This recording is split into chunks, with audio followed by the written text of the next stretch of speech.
Palestinians fear cost of Trump's refugee agency cut.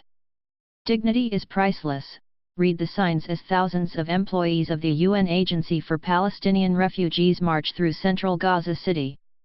They fear Washington's recent decision to withhold $65 million, 52.5 m euros, 46 million pounds, in funds could affect their positions as well as basic services which most of them, as refugees, rely on. UNRWA was there every moment for me, says Najwa Sheikh Ahmed, an information officer with the UN Relief and Works Agency. It gave not only food, clothes, education, and healthcare but also a job and the opportunity that offers your family. Najwa was born in Khan Yunis refugee camp and brought up in tough conditions. She moved to New Seirat camp when she married her husband, who is also UNRWA staff. They have 5 children. When I visit, we pass along narrow streets to the local clinic, painted in the blue and white colors of the UN, so Najwa can get a medical check. I watch her eldest daughter, Salma, as she excels in an English lesson. She is one of 270,000 UNRWA students in Gaza. As a mother I feel very worried, Najwa confides. If the funding gap isn't bridged, then UNRWA might find itself in a situation where it has to close the schools and health services. My children will be at risk. Ties cut. The US is the largest single donor to UNRWA. Last year, it gave the agency around $360 million, about half of the total amount it gave in support to the Palestinians. President Donald Trump first indicated a change in approach on January 2 when he tweeted that his country got no appreciation or respect for the large sums of aid it gave.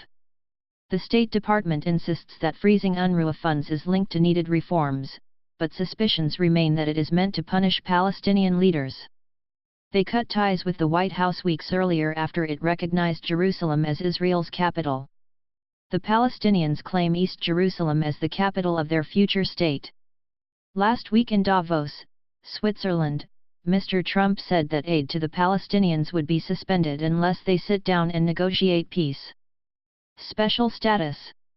In the impoverished Gaza Strip, which has 8 refugee camps, ordinary people complain that they find themselves helplessly caught up in geopolitics. UNRWA was originally set up to take care of hundreds of thousands of Palestinians displaced by the 1948 Arab-Israeli War.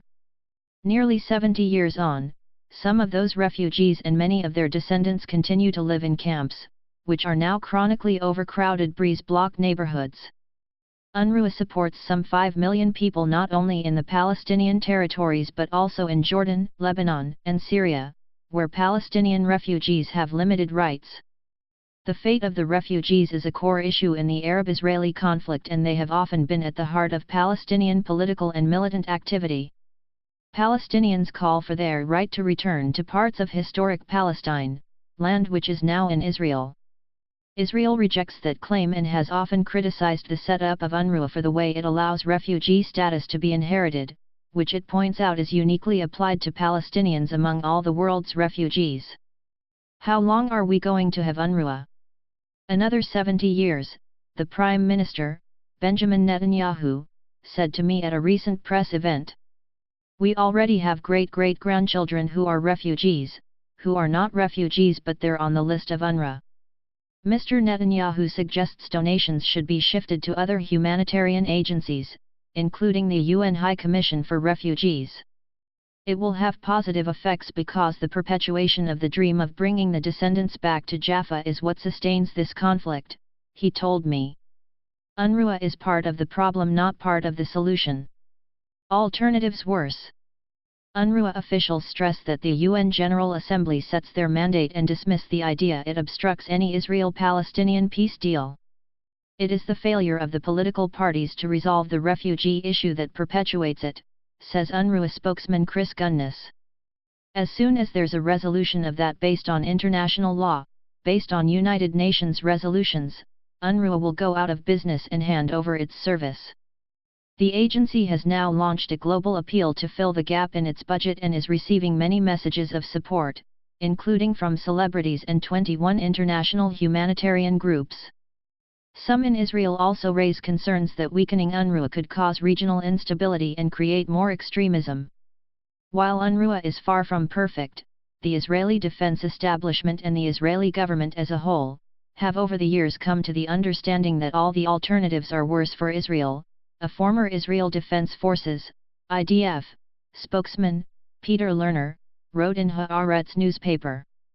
At the rally in Gaza City, participants focus on the impact of any UNRWA cutbacks on the most needy but also on existential issues. Without UNRWA nobody will identify us as refugees, says Najwe Sheikh Ahmed, whose father fled from his home in Al-Mahdal, now in Ashkelon in southern Israel, as a boy in 1948. My refugee number, my ration card is witness to the fact that once upon a time I had a homeland, she says. Without this we will lose the right to fight for our rights.